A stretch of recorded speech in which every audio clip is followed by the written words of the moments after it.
Everyone's confused, literally. The U.S. will take over the Gaza Strip. The Panama Canal. We have to have Greenland. Your country's in big trouble. Wait a minute. No. You've done a lot of talking. Reciprocal tariffs on countries throughout the If you didn't have our military equipment. Confusion and chaos, Trump's unpredictable foreign policy. How President Trump is reshaping global politics has become one of the most pressing questions of our time. If you're confused about what Trump is doing on the world stage and what it all means, you're not alone. Allies, adversaries, and everyday Americans are all trying to make sense of the whirlwind of changes since Trump returned to the White House. From provocative statements about taking over Gaza or the Panama Canal to demanding ownership of Greenland, Trump's foreign policy seems both erratic and transformative. He imposes reciprocal tariffs, publicly confronts global leaders, and forces traditional allies to question America's reliability. This isn't just about Trump being different. It reflects a potentially irreversible shift in how the United States engages with the world. The end of the old rulebook. Commentators and experts often refer to Trump as the man who is tearing up the rulebook of global diplomacy. But what exactly is this rulebook? Known as the Rules-Based International Order, it refers to the post-World War II framework established by the United States and its allies. This system was built on laws, norms, and institutions like the United Nations, the International Monetary Fund, and the World Bank. The goal was to prevent another catastrophic war by promoting peace, economic cooperation, and political stability. Under this order, the United States wasn't just a participant, it was the primary architect and beneficiary.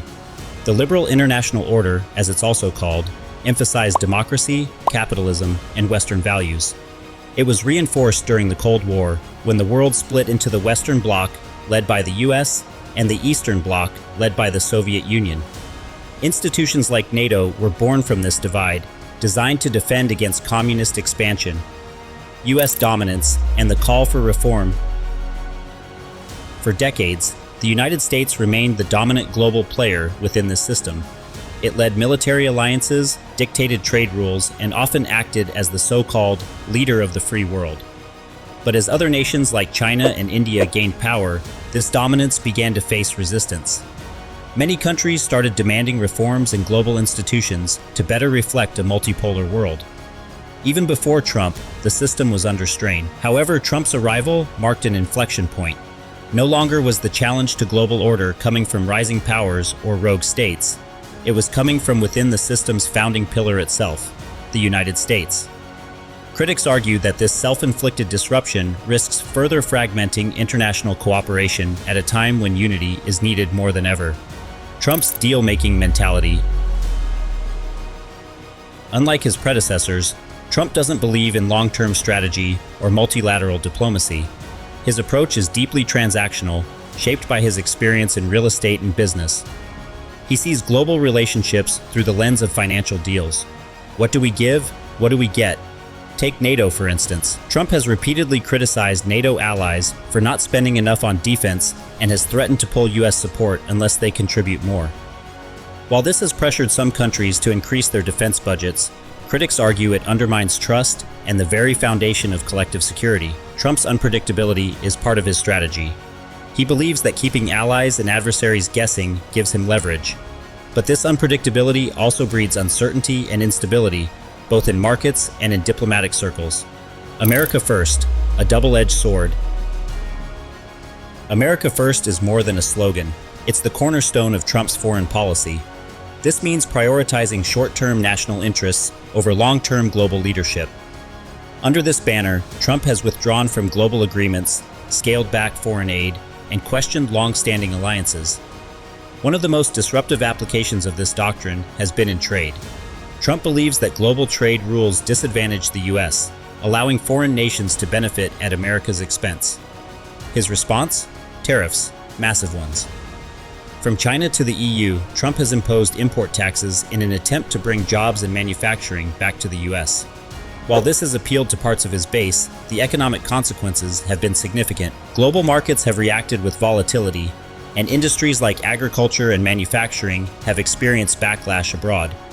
Still, Trump insists that reducing trade deficits is the key to national prosperity. Retreat from global responsibility beyond economics, Trump's foreign policy marks a retreat from the traditional American role as a global peacekeeper. He paused or cut foreign aid programs early in his term, arguing that they were not aligned with American interests. He has also cast doubt on U.S. support for Ukraine amid Russia's invasion, framing it as Europe's problem, not America's. This stance is a stark contrast to President Biden's foreign policy, which emphasized solidarity with Ukraine and the defense of democracy. By comparison, Trump's approach focuses on geographical distance and material gain, rather than shared values or global security.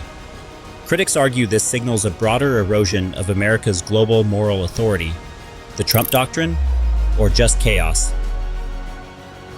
Defining a coherent Trump doctrine is difficult. His policies are often reactive, driven by immediate concerns rather than long-term goals. He lacks a unified strategy and shifts positions frequently, and yet some consistent themes do emerge. Transactionalism, America first, skepticism of alliances, and the use of raw power. Critics argue that this isn't a doctrine at all, but a dismantling of the old world order without any clear vision for what should replace it.